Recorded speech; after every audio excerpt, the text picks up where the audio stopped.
श्लोक 47। गुजराती के हिंदी?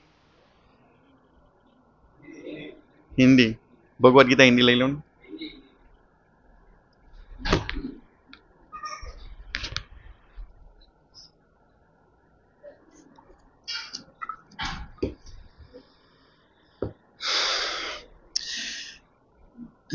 तथा अपरे च आत्मा समाधि योग बलेना जित्वा प्रकृतिम बलिष्ठाम त्वाम एव धीरः पुरुषम विशन्ति तेषां श्रमः स्यात् न तु सेवया ते। तथा परे च आत्मा समाधि योग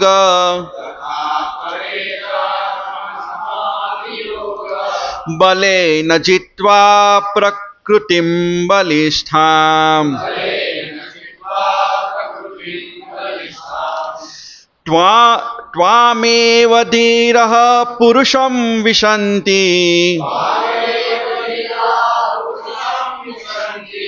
तेषां श्रमः स्यान्तु सेवया ते।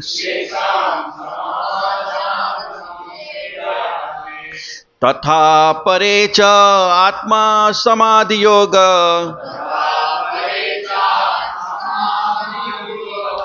बलेन जित्वा प्रकृतिं बलिष्ठाम् त्वामेव धीरः पुरुषं विशन्ति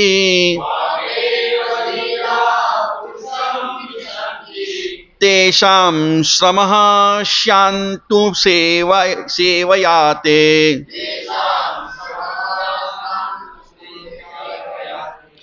तथा परे च आत्मसमाधि योग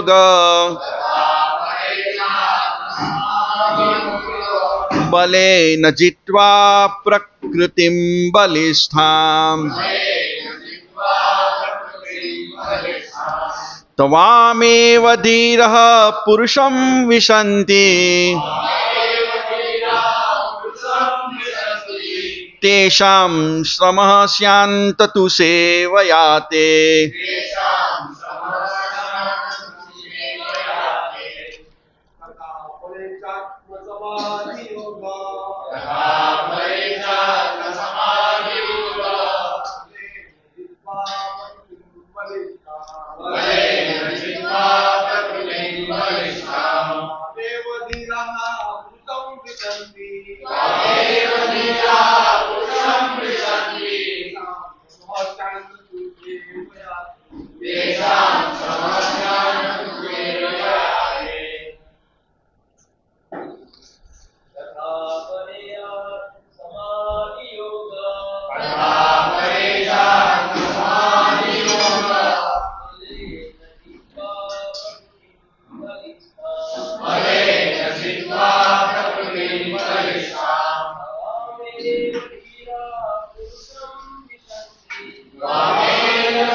माता जी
तथा जहां तक अपरे अन्य च भी आत्मा समाधि दिव्य आत्मा साक्षात्कार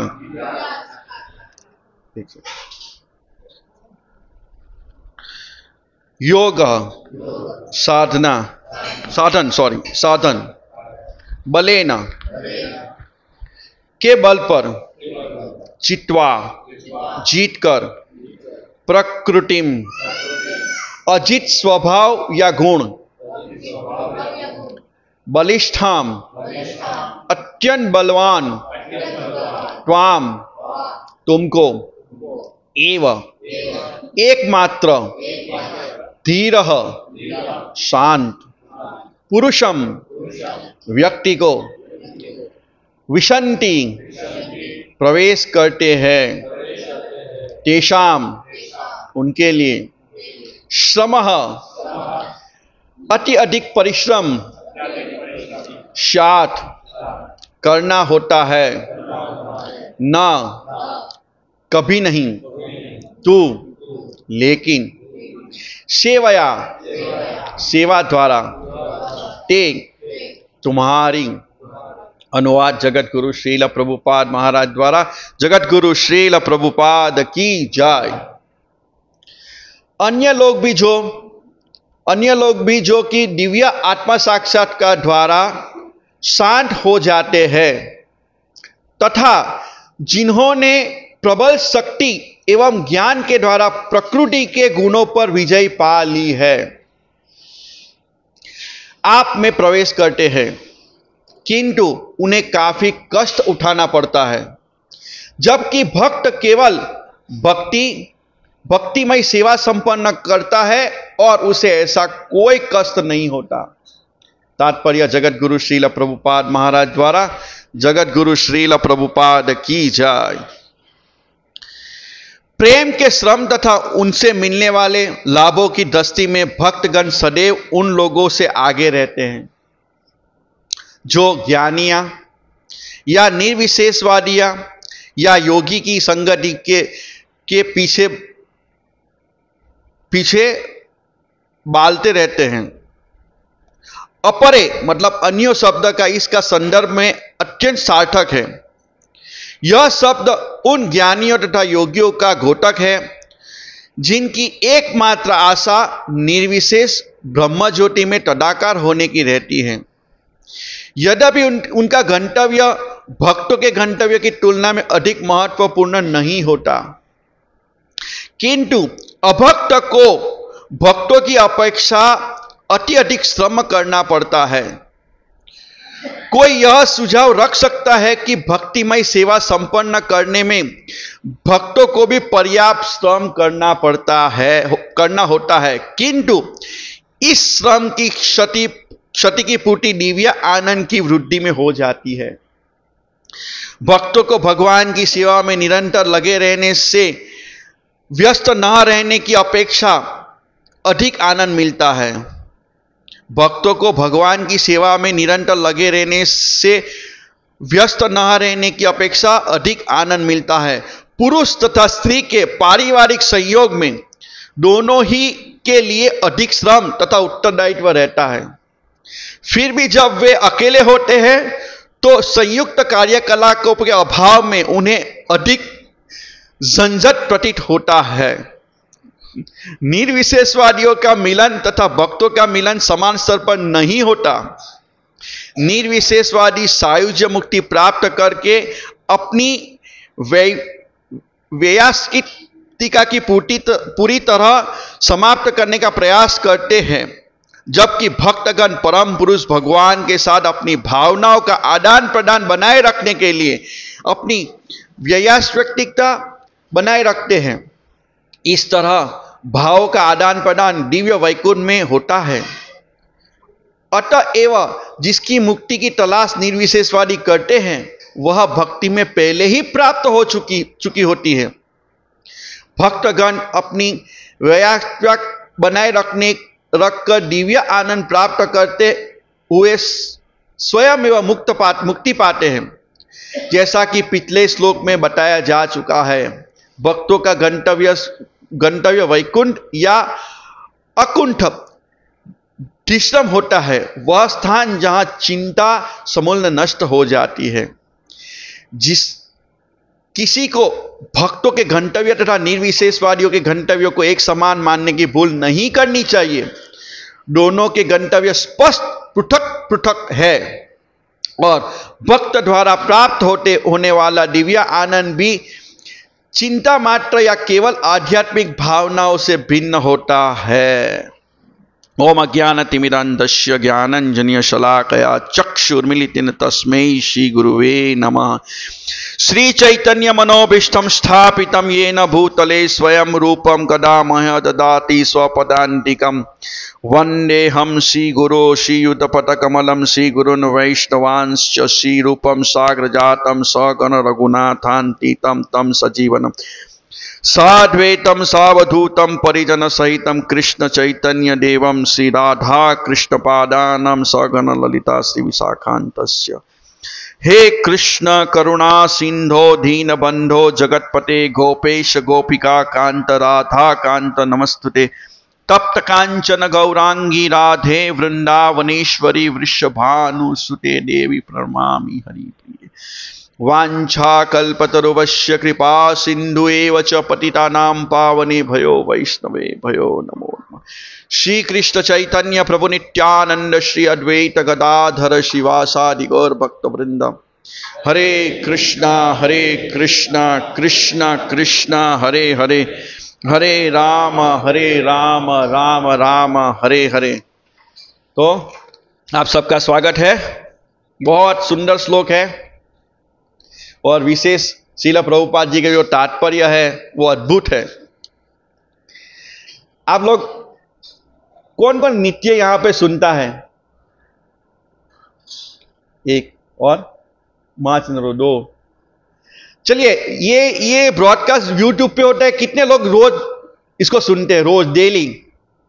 सच बताइए क्या कार्तिक महीना चल रहा है? झूठ बोलेंगे तो 1000 गुना पाप लगेगा। बताइए, सच बताइए कि कितने लोग रोज यूट्यूब पे जो यहां के जो ब्रॉडकास्ट होता है वो सुनते हैं?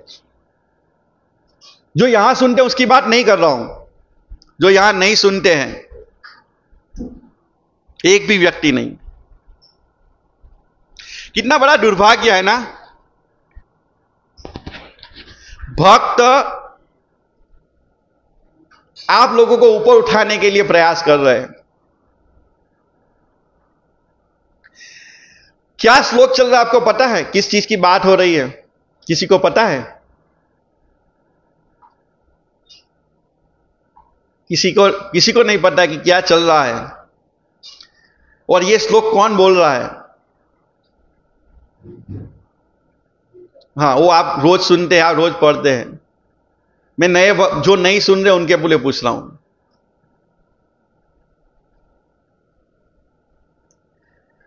कैसे समझ पाएंगे हम भागवत को? बहुत सुंदर श्लोक है और विदुर मैत्रेय जी की जो वार्तालाप हो रहा है उसमें देवता बता रहे हैं ये श्लोक। और ज्यादातर लोग इस भौतिक जगत में देवताओं की पूजा करते हैं और देवता ये श्लोक बता रहे हैं। क्या बता रहे हैं? हे आदि पुरुष, अन्य लोग भी जो दिव्य आत्मा साक्षात्कार द्वारा शांत हो जाते हैं तथा जिन्हें प्रबल शक्ति एवं ज्ञान के द्वारा प्रकृति के गुणों पर विजय पा ली है, आप में प्रवेश करते हैं, किंतु उन्हें काफी कष्ट उठाना पड़ता है, जबकि भक्त केवल भक्तिमय सेवा संपन्न करता है और ऐसा कोई कष्ट नहीं होता है। तो ये किसकी बात कर रहे हैं?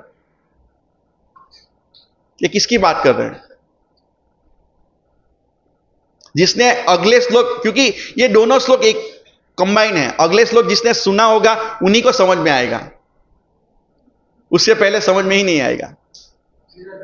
हाँ, निराकारवादी मतलब अपरे, तथा अपरे मतलब उनके लिए। तो किसके लिए? जिसकी पहले बात हो चुकी है। तो पहले किसकी बात हो चुकी है? यह शब्द है ना, तथा अपरे च आत्मा समाधि योग, मतलब उनके लिए जिनकी हमने पहले बात कर चुके हैं। बले न चित्वा प्रकृति बलिष्ठम, तो तथा अपरे मतलब जो पहले बात हो चुकी उनके लिए नहीं है ये, मतलब पहले किसकी बात हो चुकी है? हे प्रभु, जो लोग अपनी गंभीर मनोवृत्ति के कारण प्रबुद्ध भक्तिमय सेवा में की अवस्था को प्राप्त करते हैं, वे वैराग्य तथा ज्ञान से संपूर्ण अर्थ को समझ लेते हैं और उनकी कथाओं के अमृत को पीकर आध्यात्मिक आकाश वैकुंठ को प्राप्त करते हैं। यहां भक्त की बात हो रही है, और अपरे जो भक्त नहीं है, अपरे तथा, तो जो भक्त नहीं है उनकी बात हो रही है।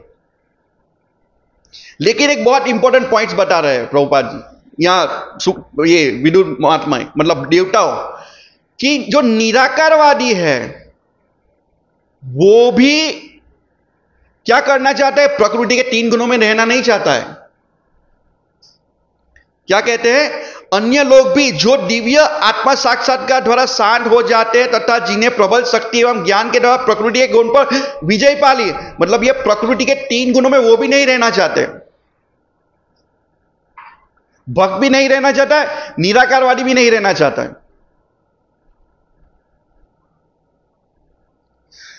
और कौन कौन रोज भगवत गीता पढ़ता है? सच बताइएगा।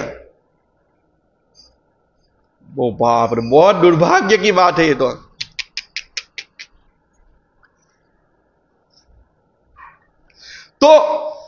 भगवान भगवत गीता में 2 श्लोकों में बताते हैं कि प्रकृति पे कैसे विजय प्राप्त कर सकते हैं। कौन से श्लोक है?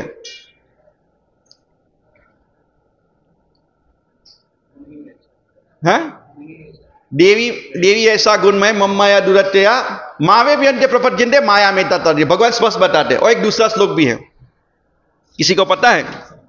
मैं देखिए मैं कोई आपकी परीक्षा लेने नहीं आया हूं, पहले भी समझ लीजिए, क्योंकि ये कुछ बातें ऐसी होती है कि जब कोई व्यासासन पे बोलता है तो हमारे दिमाग में बैठ जाती है, कभी हम भूलते नहीं उसी को। समझ लीजिए, यहां जो भी वक्त आता है वो बोलता है तो हमारे दिल में प्रवेश करता है, लेकिन हम कितनी बार ये बात को पढ़ चुके हैं लेकिन हम भूल जाते हैं। लेकिन जब कभी ऐसे क्लास में हम सुनते हैं ना तो हमें याद रह जाता है। तो मेरा कोई भावार्थ आपकी परीक्षा लेना नहीं है या अपने आप को कोई महान तत्ववेत्ता बताने की नहीं है, लेकिन आपको समझाने की कि हम यहां आते हैं, हमारा श्रम करते हैं, क्योंकि ये निराकारवादी वो भी श्रम करते हैं, वो भी भौतिक अपने शक्तियों से भौतिक प्रकृति के गुणों पे विजय प्राप्त करते हैं। तो कौन सा श्लोक है? दूसरा पता है किसी को? 14वें अध्याय का 26वां श्लोक, मामचो व्यभिचारे न भक्ति योगे न सेवते सगुणान समतित्ते न ब्रह्म भूयाय कल्पते। क्या कहते हैं? जो समस्त परिस्थिति में अविचल भाव से पूर्ण भक्तिमय प्रवृत्त होता है वह तुरंत ही प्रकृति के गुणों को लांग जाता है। तो प्रकृति को गुण को लांग जाने का मतलब क्या होता है? जो आज के श्लोक में कि जो निराकारवादी वो भी प्रकृति को लांगना चाहते हैं, तो इस प्रकार वह ब्रह्म स्तर पर तक पहुंच जाता है। मतलब भक्तिमय सेवा के द्वारा ही भगवान स्पष्ट दो श्लोकों में बताते हैं। पहला श्लोक बताया श्रील प्रभु जी ने, महाचंद्र प्रभु ने बताया, देही ऐसा गुणमय मम्माया दुरत्तया मामे व्यंते प्रपंचन्ते माया मेताम तरन्ति। प्रकृति 3 गुणों वाली इन देवी शक्तियों को पार करना कठिन है, किंतु जो मेरे शरणागत होते हैं वो सरलता से इसको पार कर जाते हैं। तो भगवान 2 श्लोकों में बताते हैं कि भक्ति के द्वारा ही हम प्रकृति के गुणों को लांग पाते हैं। तो ये लोग भी, यहां लिखा है, ये लोग भी करते हैं। तो भगवत गीता में एक श्लोक में ये भी बताया गया है। कौन से श्लोक है? कि ये लोग भी करते हैं, प्रयास तो करते हैं लेकिन उनका प्रयास क्या है, कष्टदायक है। कौन सा श्लोक है? हाँ, 12वां अध्याय श्लोक है, साची बात है। પણ કયો?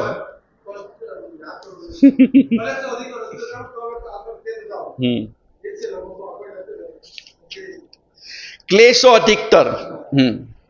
तो उसके 2, 3 और 4 नंबर के श्लोक में भगवान कहते हैं, लेकिन जो लोग अपनी इंद्रियों को वश में करने तथा सबों के प्रति संभव रखकर परम सत्य निराकार की कल्पना से अंतर्गत उस अव्यक्ति की पूरी तरह से पूजा करते हैं, जो इंद्रियों की अनुभूति से परे है, सर्वव्यापी है, अकल्पनीय है, अपरिवर्तनशील है, अचल तथा ध्रुव है, वे समस्त लोगों के कल्याण से समंगल रहकर अंत में मुझे प्राप्त करते हैं। मतलब निराकारवादी भी प्राप्त करते हैं, लेकिन श्रील प्रभुपाद जी तात्पर्य में लिखते हैं, बहुनाम जन्मनाम अन्ते ज्ञानवान माम प्रपद्यते वासुदेव सर्वइति समात्मा सदुर्लभ।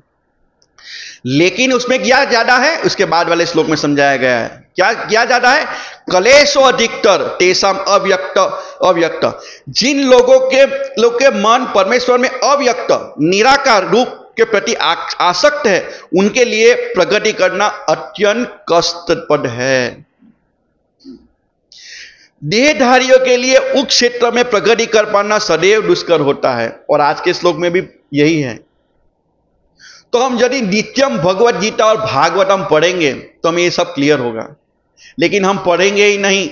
अभी तो राधेश को रोज मैसेज भी करते कि कृपया भरिए, आपने कितना रीडिंग किया, कितने बजे मंगला आरती की, घर पे की, लेकिन कोई भरता भी नहीं है। कल मैसेज, परसों मैसेज 5 लोगों ने खाली भरा, 5 लोगों ने बताया राधेश प्रभु की कारण। तो क्या राधेश प्रभु का मतलब क्या कह सकते कि उन्होंने आप लोगों के उठाने का जिम्मा ले रखा है, कि हमने ठान ली है कि चाहे कुछ भी हो जाए हम नहीं करेंगे। देखिए, हम सब प्रयास तो करते हैं, सब लोग प्रयास करते हैं ना। हम यहां क्यों आते हैं? सुबह सुबह उठ के क्यों आते हैं? भक्ति में प्रगति हो, हमारा कल्याण हो। प्रयत्न तो हम भी कर रहे हैं, श्रम तो हम भी कर रहे हैं, लेकिन रिजल्ट नहीं आ रहा है क्योंकि हम गंभीर नहीं हैं। तो ये बहुत ही इंपॉर्टेंट श्लोक है। तो यहां पर बताया गया है, यहां पे कहते हैं ना, तो हाँ, तो अभी हम प्रभु के तात्पर्य को समझने का प्रयास करेंगे, लेकिन समय बहुत हो चुका है, थोड़ा सा समझेंगे। प्रेम के श्रम तथा उनसे मिलने वाले लाभों की दृष्टि में भक्त सदैव उन लोगों से आगे रहते हैं जो ज्ञानियों, निर्विशेष तथा योगियों की संगति से पीछे बालते रहते हैं। उसे अपरे अन्य शब्द के संदर्भ में अर्थक सार्थक है। यह शब्द उन ज्ञानी तथा योगियों के घोटक है जिनकी एकमात्र आशा निर्विशेष ब्रह्म ज्योति में तदाकार होने की रहती है, यद्यपि उनका गंतव्य भक्तों के गंतव्य तुलना में अधिक महत्वपूर्ण है। तो ऐसा कोई है जिन्होंने ब्रह्मपद को भी प्राप्त कर लिया और फिर उनकी आसक्ति नहीं रही? शास्त्र में बहुत सारे ऐसे वर्णन आते हैं, किसी को कुछ पता है? तो जिन्होंने अपने बलबूते पे भगवत प्राप्ति, भगवान की प्राप्ति करी, फिर उनको वैराग्य आ गया। जो पद की प्राप्ति करी उसके बाद उसको वैराग्य आ गया। कौन? ध्रुव महाराज। ध्रुव महाराज ने तपस्या करी, अपने बलबूते पर भगवान की दर्शन किए। फिर जब उनको पता चला कि भगवान की भक्ति कितनी महान है, तो वो पछता रहे कि मैंने क्या मांग लिया भगवान से। ये बात प्रभुपाद जी यहां बता रहे हैं। यह शब्द उन ज्ञानी तथा योगियों का घोटक है जिन्हें एकमात्र आशा निर्विशेष ब्रह्म ज्योति में तदाकार होने की रहती है, यद्यपि उनका गंतव्य स्थान भक्तों के गंतव्य स्थान के अधिक महत्वपूर्ण होता है।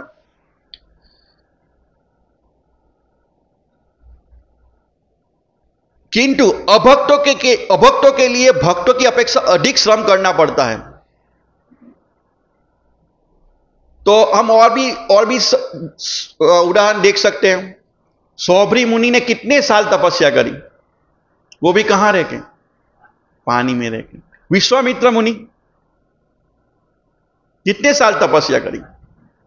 हिरण्यकशिपु कितने साल तपस्या करी? 36,000 साल। वो भी किसके? देवताओं के। सुनिए, सोचिए, हमारा 6 महीना देवताओं का एक दिन होता है और 6 महीना रात्रि होती है। 30 दिन का एक महीना और 365 दिन का एक साल। ऐसे 36,000 साल तक हिरण्यकशिपु ने तपस्या करी। लेकिन भोग कितना मिला? कितने साल भोग पाया? 5 साल।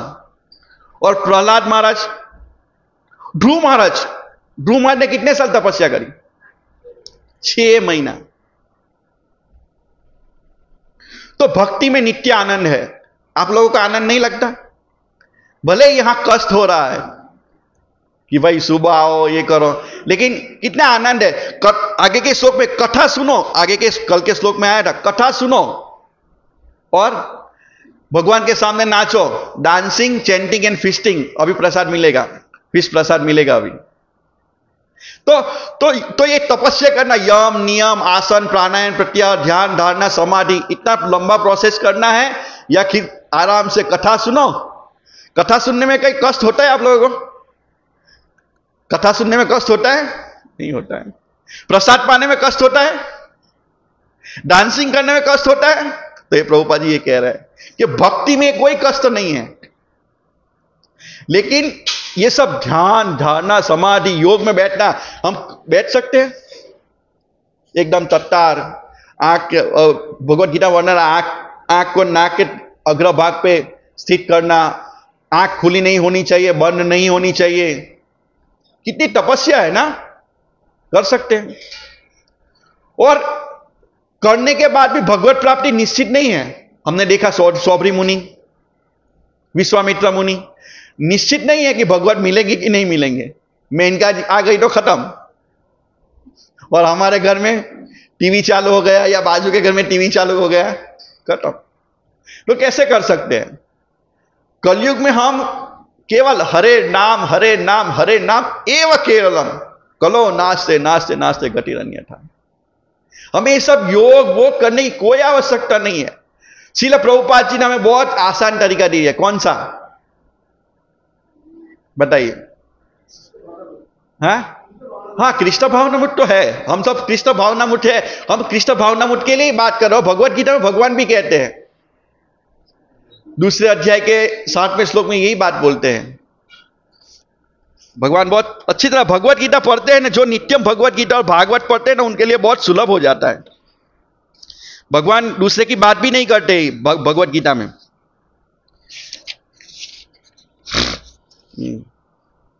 यतो तो ही कौन्तेय पुरुषस्य विपश्यते इंद्रियाणि प्रमाति हरन्ति प्रवशम मना। क्या कहते हैं? हे अर्जुन, इंद्रिय इतनी बलवान तथा वेगवान है कि विवेकी पुरुष, मतलब जो भक्ति साधना में लगा है, उनके लिए बोल रहे हैं भगवान, सामान्य लोगों के लिए नहीं बोल रहे। विवेकी पुरुष के मन को भी बलपूर्वक हर लेती है। तो जो हम लोग लगे हैं ना, उनके भी मन हर लेती है, बार बार भटक जाते हैं। इसीलिए क्या करना चाहिए? भक्तों के संग में रहना चाहिए। बलपूर्वक हर लेती है, जो उन्हें वश करने का प्रयत्न कर रहे हैं। हम सब वश करने का प्रयत्न कर रहे हैं ना, तो हमारे मन को भी हर लेती है। तो ये जो भी की बात कर रहे हैं, तो भगवान, तो ये देवता, देखिए यहां पे बात हो रही है ज्ञानियों की। यहां पे ज्ञानी, निर्विशेषवादी और मायावादी की बात कर रहे हैं। तो वास्तव में ज्ञानी भी ज्ञानी नहीं है ना। ज्ञानी है। यदि ज्ञानी होता तो उसको पता होता कि भगवान की सेवा मात्रा से ये सब कुछ मिल जाता है। उनको बाद में पता चलता है ये सब यम, नियम, आसन, प्राणायाम, ध्यान, धारणा, फिर बाद में समाधि में जब स्थित होता है तो मुझे दर्शन तो परमात्मा के करने हैं। लेकिन भक्तों को ऐसे ही पता चल जाता है, भक्तों के संग में भक्तिमय सेवा करने से। वो जानते हैं कि भगवान पूर्ण पुरुषोत्तम परमेश्वर है, और जो मैं भी भोग लगाता हूं भगवान खाते हैं। लेकिन ज्ञानियों को उसके बाद में पता चलता, तो वास्तव में ज्ञानी नहीं है, अज्ञानी है। तो वो कहा जाता है निराकार ब्रह्म ज्योति में। तो निराकार ब्रह्म ज्योति में जाने से क्या होता है? कोई आदान प्रदान नहीं है। देखिए हमारा भी फ्लैट है, एक रूम का फ्लैट, हम कहीं जाते हैं तो हम भी फ्लैट में मतलब एक रूम में रहते हैं, और कोई निराकारवादी है उनको भी एक रूम में रख दिया जाए। जैसे फॉर एग्जाम्पल हम कई यात्रा पे जाते हैं तो हमें भी एक रूम दिया जाता है, छोटा सा रूम दिया जाता है, लेकिन हमें उसमें स्वतंत्रता होती है। और एक जेल में भी एक रूम होता है, लेकिन उसमें कोई स्वतंत्रता है? जेल में क्या एक वही वैसे ही रूम है, मान लीजिए कि 20 बाई 40 का रूम है और जेल में भी 20 बाई 40 का रूम है, तो क्या अंतर है? तो जो निराकारवादी है वो ऐसे है, भगवान में समाविष्ट होना चाहते हैं। देखिए कितने प्रकार की मुक्ति है, चलिए जिसको पता है वो खाली हाथ खड़ा करे। लगता है कोई माताजी तो पढ़ते ही नहीं है।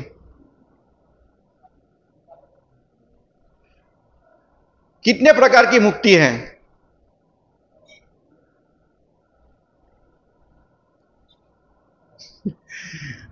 बताइए रामचंद्र प्रभु। 5 प्रकार की मुक्ति है, लेकिन भक्त उसे कौन सी स्वीकार नहीं करना चाहता है? सायुज्य। देखिए 5 प्रकार की मुक्ति होती है, सालोक्य, सामीप्य, सारूप्य, शास्ति और सायुज्य। देखिए सायुज्य मुक्ति भगवान दे देते हैं क्योंकि निराकार में लीन होना है, लेकिन निराकार से भी वापस आए, कोई की सेवा आदान प्रदान नहीं है ना। भक्त तो भगवान के साथ आदान प्रदान करते हैं। देखिए सालोक्य का अर्थ है जो भौतिक मुक्ति के बाद उसके लोक में जाता है, भगवान के लोक में जाता है। भगवान के लोक में जाएंगे तो क्या करेंगे? जो प्रैक्टिस हम यहां कर रहे हैं वो वहीं करना है। भगवान की सेवा, हम यहां क्या कर रहे हैं? भगवान की सेवा। तो वहां जाके क्या करना है? भगवान की सेवा। देखिए हम सब कोई नौकरी ढूंढता है, जॉब करता है, तो क्या कहते हैं? सबसे पहले क्या बोले? कल आनंदामठ प्रभु ने एग्जाम्पल दिया था, कल आनंदामठ प्रभु ने एग्जाम्पल दिया था कि जो नौकरी कर रहे हैं उनके पूछते कि आपका एक्सपीरियंस क्या है, पूछते हैं ना, हमारा एक्सपीरियंस क्या है, तब हमें हमारे एक्सपीरियंस के बलबूते पे हमें नौकरी मिलती है ना, कि आपने कितने साल इसका प्रैक्टिस किया है। तो हम यहां प्रैक्टिस कर रहे हैं, तो ऊपर जाके क्या करेंगे? भगवान की सेवा करेंगे। तो यहां हमें भगवान की सेवा करने की प्रैक्टिस कराई जा रही है। फिर सामीप्य, भगवान के संग में रहना। फिर सारूप्य, भगवान के समान चतुर्भुज रूप धारण करना। लेकिन एक अंतर है, कौन सा अंतर है? उनके वृक्ष स्थल पे जो बाल के गुच्छे होते हैं वो उन सी वर्ष। शास्ति, भगवान के समान ऐश्वर्य। और लास्ट की जो है सायुज्य मुक्ति, वो बहुत डेंजर है। भक्त तो ये 5 मुक्ति भी नहीं पसंद करते, वो तो भगवान की सेवा में रहना चाहते हैं, लेकिन जो सायुज्य मुक्ति है, जो ब्रह्म में लीन होना, वो बहुत डेंजर है।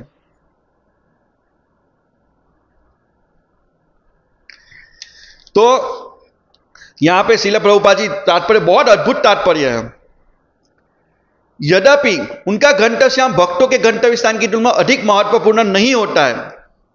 कौन सा स्थान नहीं महत्वपूर्ण है? निर्विशेषवादी में भगवान की ब्रह्म ज्योति में मिल जाना, वो उनके लिए तुलना में बहुत महत्वपूर्ण नहीं है। किंतु अभक्तों को भक्ति की अपेक्षा अधिक श्रम करना पड़ता है। हमने देखा ज्यादा श्रम करना पड़ता है, यम, नियम, आसन, ध्यान, धारणा, समाधि। कोई यह सुझाव रख सकता है कि भक्तिमय सेवा संपन्न करने में भक्तों भी पर्याप्त श्रम करना होता है? कोई कह सकता है कि भक्ति में भी बहुत परिश्रम करना पड़ता है? बहुत परिश्रम है ना, सुबह सुबह उठ जाओ। जो सेंटर पे आते हैं उनको तो 3:30 बजे उठना ही उठना होता है नहीं तो आ नहीं सकते, तो श्रम है ना। लेकिन प्रभुपाद लिखते हैं किंतु इस श्रम की पूर्ति दिव्य आनंद की वृद्धि में हो जाती है, क्योंकि उनको दिव्य आनंद मिलता है। जो रोज मंगल आरती करते उनको आनंद मिलता है। भक्तों को भगवान की सेवा निरंतर लगे रहने से व्यस्त न रहने की अपेक्षा अधिक आनंद मिलता है। मान लीजिए हम भगवान की सेवा न करें तो हमें कैसा लगेगा? हमें अच्छा लगेगा? सब भक्तों का ये रियलाइज है, यदि हम भगवान की सेवा करना बंद करेंगे तो हमें अच्छा नहीं लगेगा। देखिए भक्त बुक डिस्ट्रीब्यूशन में जाता है और फैक्ट्री भी जाता है या उसके ऑफिस में भी जाता है। ऑफिस में भले ही वो लाख रुपया कमा रहा है, लेकिन बुक डिस्ट्रीब्यूशन में वो 500 रुपए की बुक्स बेच के आएगा ना, तो वो इतना प्रसन्न होगा। विचार करिए, लाख रुपया कमाने वाला किसी को बताएगा नहीं कि मैंने आज लाख रुपया कमाया है, लेकिन दिव्या आनंद है भगवान की सेवा में, पुस्तक वितरण में, वो 10 व्यक्ति को बताएगा कि मैंने इसको ऐसे बोला और इसने इसे बुक्स ले लिया। कितना प्रसन्न रहता है। और भागवतम वितरण करेगा तो कितना प्रसन्न होता है। श्रम है, श्रम है। घर घर जाना, लोग इंसल्ट कर देते हैं, श्रम है ना। और श्रील प्रभुपाद जी बहुत सुंदर तात्पर्य लिखते हैं। इसमें लिखा है श्रील प्रभुपाद ने बहुत मतलब रियली सेक्स मतलब लाइव एग्जाम्पल दिया है। पुरुष तथा स्त्री के पारिवारिक संयोग से दोनों के लिए अधिक श्रम तथा उत्तरदायी रहता है। पति पत्नी घर में रहते का उनका बहुत उत्तरदायी रहता है। प्रभुपाद जी क्या बोल रहे हैं पता है कि घर में रहते हैं तो पति पत्नी बार बार झगड़ा करते हैं कि बोले ये नहीं लाए आप, वो नहीं लाए, ये नहीं लाए, वो नहीं लाए। श्रम लगता है ना, कर्कश लगता है कभी कभी। लेकिन जब पत्नी चली जाती है तो